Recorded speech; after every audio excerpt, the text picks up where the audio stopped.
सणासुदीचे दिवस आता संपलेले आहेत, तर आता गोड धोड खाऊन इतका कंटाळा आलेला आहे ना की जिभेला असं काहीतरी मस्त तिखट खावंसं वाटतं. पण तिखट काय खावं बरं? म्हणून त्यासाठी मी अगदी सोप्या पद्धतीने हे इथं रगडा पॅटीस बनवले होते. इतके छान आणि इतके कुरकुरीत झाले होते, तुम्हाला सांगते.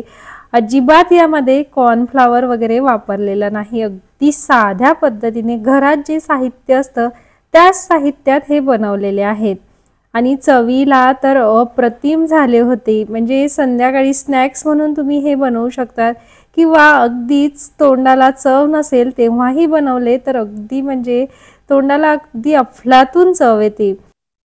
कुरकुरीत होण्यासाठी यामध्ये काय वापरलेलं आहे हे व्हिडिओच्या शेवटी सांगितलेलं आहे. त्यासाठी व्हिडिओ पूर्ण जराही स्किप न करता शेवटपर्यंत बघा. तुम्ही बघत असाल काय सुरेख रंग आलेला आहे.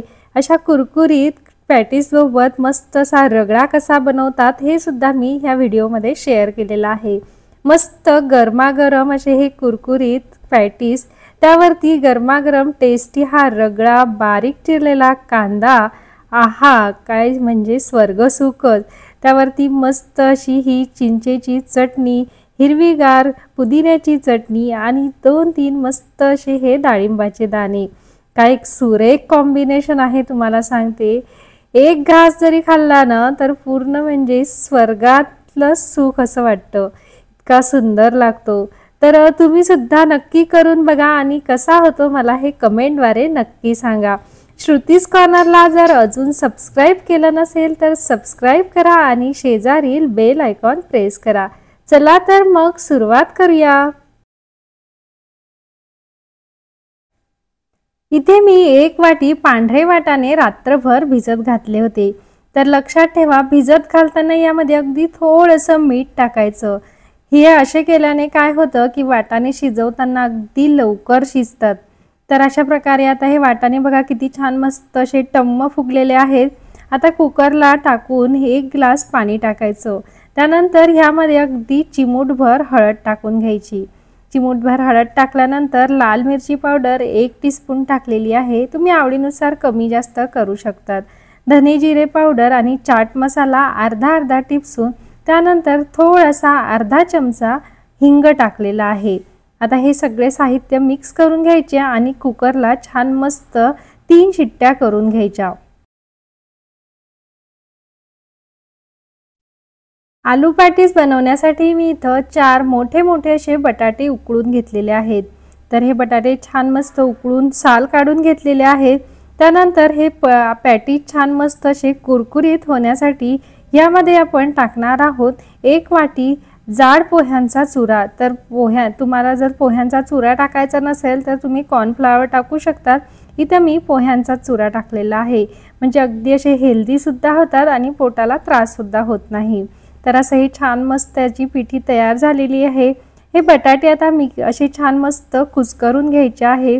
अगदी तुम्ही खिसून घेतले तरीही चालतात, पण हातानेच कुस्करले तरीही चालतात.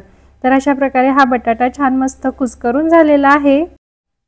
आता यामध्ये टाकून घेऊया चवीपुरते मीठ, बारीक केलेला पोह्यांचा हा छान चुरा, त्यानंतर लाल मिरची पावडर, त्यानंतर जिरे आणि धन्यांची पूड, त्यानंतर थोडासा 1 चमचाभर चाट मसाला आणि हिंग. आता हे छान मस्त मिक्स करून घेऊया आणि याचा छान गोळा बनवून घेऊया. तर गोळा बघा किती छान बनवून झालेला आहे. आता याला जर हाताला चिटकत असेल तर अगदी थोडंसं तेल लावलं तरीही चालतं. आता ह्याचे असे छोटे छान गोळे करून घ्यायचे आहेत. तर बघा असे माझे टोटल 7 गोळे तयार झालेत. आता याला छान असा चप्पट पॅटीसच्या आकाराचा आकार देऊन घ्यायचा आहे. तर अगदी असे चपटे गोल करून घ्यायचे. खूप जास्त पातळ किंवा खूप जास्त जाड करायचे नाही. तर वा, मस्तच आपले आता हे पॅटीस तयार झालेले आहेत. आता हे छान मस्त तव्यावरती आपण अगदी 2 पळ्या तेल टाकून छान मस्त शालो फ्राय करून घेऊया. तर अगदी 3 ते 4 मिनिटं एका बाजूला मंद आचेवर शेकून घ्यायचे. तर बघा आता 3 ते 4 मिनिटानंतर मी दुसऱ्या बाजूने ह्यांना शेकून घेते. तर असेच आलटून पालटून आपल्याला छान मस्त क्रिस्पी होतील तोपर्यंत ह्यांना भाजून घ्यायचे. लक्षात ठेवा, बारीक गॅसवरतीच आपल्याला हे शेकून घ्यायचे आहे. मोठ्या गॅसवर किंवा मध्यम गॅसवर अजिबात शेकायचे नाही. वा, किती सुरेख रंग आलाय ना, किती छान झालेले आहेत तुम्ही बघू शकता। आणि दोन्ही साईडने मस्त झालेले आहेत, कुठेही तुटलेले नाही अजिबात। तर असे हे आपले आता पॅटीस तयार झालेले आहेत। इकडे आपला रगडा सुद्धा मस्त शिजलेला आहे बघा, किती मऊ शिजलेला आहे, अजिबात कुठेही असा कडक राहिलेला नाही।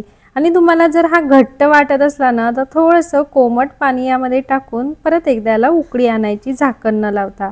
आणि लक्षात ठेवा की हा खूप स्मॅश करायचा नाही, असाच ठेवायचा आहे। तर आपला इकडे रगडा सुद्धा तयार आहे, पॅटीस सुद्धा आपले तयार झालेले आहेत।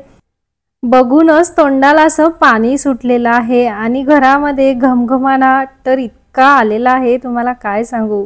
आता मस्त असं हे गरमागरम कुरकुरीत पॅटीस घ्यायचं आणि त्यावरती हा असा टेस्टी रगडा टाकायचा, त्यावरती मस्त भरपूर असा कांदा भुरभुरायचा, शेव टाकायचे आणि घरीच बनवलेली आंबट गोड ही चिंचेची चटणी, पुदिन्याची मस्त चमचमीत चटणी आणि सोबतच मस्त हे डाळिंबाचे लाल बुंद दाणे। आहा, स्वर्ग सुखच, इतका सुंदर लागतो ना। आणि विशेष म्हणजे होममेड हायजेनिक मेंटेन केलेला। तर तुम्ही सुद्धा नक्की करून बघा आणि कसा होतो हे मला कमेंटद्वारे नक्की सांगा।